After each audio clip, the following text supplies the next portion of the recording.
السلام علیکم۔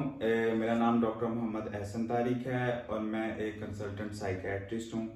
آج ہم طارق سے بعد brain clinic forces and colony سمندری روڈ پہ بات کریں گے پیشنس کے بارے میں، صبر کے بارے میں، وہ بیسک لیسن جو ہم اپنے سائیکیٹرک انٹرویو اور ٹریٹمنٹ کے دوران اپنے کلائنٹس کو دیتے ہیں۔ اور بات کرنے کا مقصد یہ ہے کہ یہی وہ بیسک لیسن ہے جو ہمیں قرآن پاک دیتا ہے۔ تو اگر ہم قرآن پاک سے مدد لے لیں تو ہمیں ان مصیبت، پریشانیوں، سٹریس میں دماغی امراض کم ہوئیں گے یا ہم ان سے جلدی باہر نکل سکیں گے۔ کیونکہ جیسے ہی کوئی ذہنی مسئلہ، مایوسی، اداسی، ڈپریشن یا سٹریس سے سائیکوسس کوئی بھی ہمارے پاس آتا ہے انسان، تو اس کی زندگی میں کوئی سٹریس فیکٹر آیا ہوتا ہے، کسی اپنے کی سڈن ڈیتھ، کوئی لاس، کوئی جاب کا کوئی اس طرح کی چیز جس کی وجہ سے اس کے ذہن کے اندر مسئلے شروع ہوتے ہیں، نیند بھوک سے لے کے۔ اب ان مسئلوں کو دور کرنے کے لیے ٹیمپرریلی ہم میڈیسنز کا یوز کرتے ہیں جس سے ہم نیند بھوک بہتر کرتے ہیں، لیکن جو اصل سٹریس فیکٹر ہے اس کو ہم ٹاک تھیراپی کے تھرو ہوپ انفلکٹ کرتے ہیں، جس میں ہمیں سب سے زیادہ پیشنس اور صبر کی تلقین کرنی پڑتی ہے۔ اور یہ ہمارے لیے کافی آسان بھی ہے کیونکہ بینگ مسلم ہمارے قرآن پاک میں جو پیک لیسن ہمیں دیا گیا ہے سارے واقعات کے اینڈ پہ وہ صبر کا ہے۔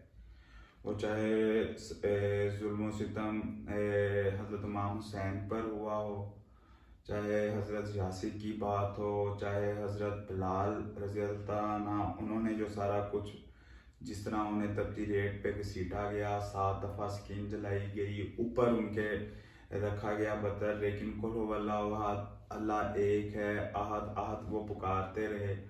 یہ سارے واقعات ہمیں بتائے گئے ہیں صبر کی تلقین کرنے کے لیے، لیسن دینے کے لیے۔ سب سے بڑا حضرت امام حسین رضی اللہ تعالیٰ عنہ کا واقعہ ہے۔ پھر حضور پاک صلی اللہ علیہ وسلم پر جبکہ وہ مشہور تھے صادق، آمین، دی بیسٹ، لیکن جب انہوں نے تبلیغ شروع کی لوگ ان کے اوپر ہنسے، مذاق اڑایا، ظلم و ستم کیا، دیوانہ، جھوٹا، شاعر، جو بھی ان کی کیفیت تھی وہ اللہ تعالیٰ، دوسری وہی مینلی اس چیز کی ہے، وہ اللہ تعالیٰ انہیں ساتھ ساتھ سمجھاتے رہے کہ آپ نے صبر کرنا ہے، مین چیز صبر ہے۔ اور یہاں تک کہ ان کی تعریف کر کے ان کو کسی طریقے سے اللہ تعالیٰ نے پیار سے اس جگہ پہ ڈٹے رہنے کے لیے یہ ساری چیزیں بار بار بتائیں۔ جو پیک، جو آخری لیسن ہے سورہ اصل میں قرآن پاک کا، وَتَوَاصَوْا بِالصَّبْرِ یا ایھا الذین آمنوا اسْتَعِینُوا بِالصَّبْرِ وَالصَّلَاۃِ۔ اللہ تعالیٰ ہمیں فرماتے ہیں کہ ہم لوگ جب کسی مصیبت میں ہوں تو ہم صبر اور نماز سے مدد حاصل کریں۔ نماز، پنکچویلٹی، اس کے اوپر ہم علیحدہ سے بات کریں گے۔ جو صبر ہے اس کے تھرو مدد حاصل کرنے کو اللہ تعالیٰ نے ہمیں فرمایا ہے کسی بھی مصیبت کے موقع پہ۔ اس سے بھی بڑی بات آگے چل کے اللہ تعالیٰ فرماتے ہیں ان اللہ مع الصابرین، کہ میں صبر کرنے والوں کے ساتھ ہوں۔ اس چیز کو اگر ہم سمجھ جائیں کہ یہ دنیا ہے، اس میں کوئی سٹریس، کوئی پریشانی، کوئی لاس، کوئی فوتگی، وہ اللہ تعالیٰ نے ہمیں آزمایا ہے جیسے انہوں نے قرآن پاک میں فرمایا، اور اس آزمائش میں جب ہم صبر کریں گے تو انہوں نے فرمایا کہ میں تمہارے ساتھ ہوں۔ اللہ تعالیٰ ساتھ ہیں صبر کرنے والوں کے۔ پھر جب بہت زیادہ ظلم، اتنا ظلم حضور پاک صلی اللہ علیہ وسلم پہ ہوا، تب اللہ تعالیٰ نے پھر فرمایا وَالْبَشِّرِ الصَّابِرِينَ، بشارت دے دو صبر کرنے والوں کو، ان لوگوں کو بتا دو جو لوگ ہر مصیبت کو سمجھتے ہیں کہ یہ اللہ تعالیٰ کی طرف سے آئی ہے اور اس کا کرنے والا اللہ تعالیٰ ہے۔ وَالْبَشِّرِ الصَّابِرِينَ الَّذِينَ اِذَا أَصَابَتْهُمُ الْمُصِیبَةُ وَقَالُوا إِنَّ اللَّهَ إِلَیہِ رَاجِعُونَ۔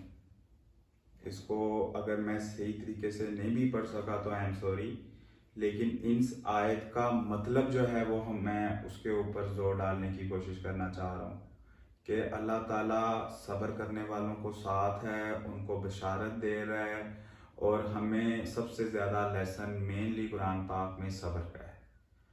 جتنا ظلم و ستم ہوا حضور پاک صلی اللہ علیہ وآلہ وسلم پر، جیسے اقبال فرماتے ہیں کہ نور خدا ہے کفر کی حرکت پہ اندازن، پھونکوں سے یہ چراغ بجایا نہ جائے گا.